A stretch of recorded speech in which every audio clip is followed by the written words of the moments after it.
Railway क्रमांक 666 अंतिम प्रवास समाप्त। रेल्वे क्रमांक 666 मृत्यूच्या दरीकडे भरधाव वेगाने धावत होती। इंजिनातील प्रत्येक लोखंडी भाग थरथरत होता। बाहेर विजांचा कडकडाट सुरू होता। खिडक्यांमधून लाल ज्वाळा आत शिरत होत्या। अभिजितचा हात अजूनही त्या लाल लिव्हरवर होता। लोको पायलट गणेश सावंत ओरडले, अभिजित, आता फक्त काही सेकंद उरले आहेत। टीसीचा आवाज घुमला, निर्णय घे, नाहीतर आपण सगळे कायमचे या शापात अडकून राहू। क्षणभर अभिजितने डोळे मिटले। त्याला आईचे शब्द आठवले, खरं काम तेच, ज्यामुळे दुसऱ्याचं आयुष्य वाचतं। त्याने डोळे उघडले। समोर 238 आत्मे शांतपणे त्याच्याकडे पाहत उभे होते। कोणाच्याही चेहऱ्यावर राग नव्हता, फक्त मुक्तीची आस होती। अभिजितने संपूर्ण ताकदीने आपत्कालीन लिव्हर खाली ओढला।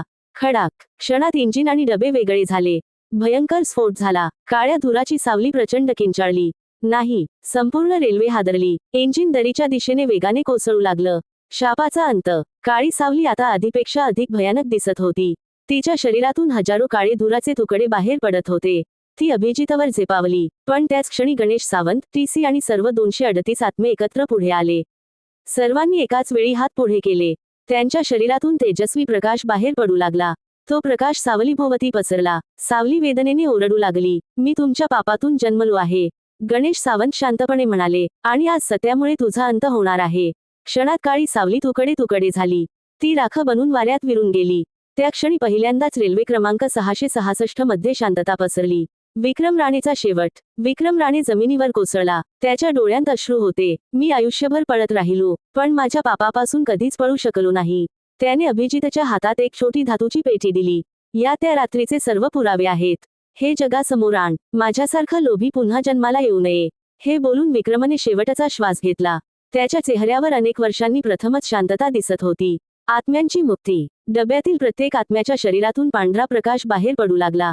रोहन अभिजित जवळ आला। त्याच्या चेहऱ्यावर आता भीती नव्हती। तो हसत म्हणाला, धन्यवाद, आम्ही इतकी वर्ष याच दिवसाची वाट पाहत होतो। टीसीने आपली टोपी काढून अभिजितला सलाम केला। गणेश सावंत म्हणाले, रेल्वे चालक म्हणून माझा शेवटचा प्रवास आज पूर्ण झाला। क्षणात सर्व आत्मे प्रकाशाच्या किरणांत विलीन झाले। डब्यात फक्त अभिजित एकटाच उरला। सकाळ। अभिजितने हळूहळू डोळे उघडले। तो पुन्हा धरणगाव जंक्शनच्या प्लॅटफॉर्मवर पडला होता। सूर्य उगवला होता। लोकांची नेहमीप्रमाणे धावपळ सुरू होती।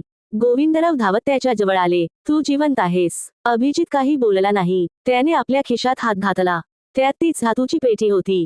म्हणजे हे सर्व स्वप्न नव्हतं, सत्य जगासमोर। काही दिवसांनी अभिजितने त्या पेटीतले पुरावे सरकार आणि माध्यमांसमोर सादर केले। 28 वर्षांपूर्वीच्या दुर्घटनेची चौकशी पुन्हा सुरू झाली। कटात सहभागी असलेल्या सर्व दोषींची नावं उघड झाली। मृत प्रवाशांच्या कुटुंबांना न्याय मिळाला। धरणगावजवळ त्या 238 प्रवाशांच्या स्मरणार्थ एक भव्य स्मारक उभारण्यात आलं। त्या स्मारकावर एक वाक्य कोरलं गेलं, सत्य उशिरा जिंकतं, पण कायमचं जिंकतं। 1 वर्षानंतर, पुढची अमावस्या, अभिजित पुन्हा धरणगाव स्टेशनवर आला। रात्रीचे 12:46 झाली। तो शांतपणे रुळांकडे पाहत उभा राहिला। यावेळी ना धुकं आलं, ना शिट्टी ऐकू आली, ना काळी रेल्वे, फक्त शांत वारा वाहत होता। अभिजित हसला, शेवटी तुमची मुक्ती झाली। तो मागे वळून चालू लागला। तेवढ्या त्याच्या कानात एक परिचित आवाज आला, तिकीट। तो क्षणभर थांबला, मागे वळून पाहिलं, तिथे कोणीच नव्हतं, फक्त रुळांवर एक जुनं रेल्वेचं खिसे घड्याळ पडलेलं होतं। त्याने ते उचललं। 28 वर्षांपासून रात्रीचा 1:17 वर थांबलेलं घड्याळ आता पुन्हा चालू झालं होतं। टिक टिक टिक। अभिजितने आकाशाकडे पाहिलं। त्याला असं वाटलं, धुक्यातून गणेश सावंत, रोहन, टीसी आणि इतर सर्व प्रवासी त्याच्याकडे हसत निरोप देत आहेत। तो शांतपणे स्टेशन बाहेर निघून गेला। त्या रात्रीनंतर रेल्वे क्रमांक 666 पुन्हा कधीच कोणालाही दिसली नाही। ही कथा आवडली तर लाईक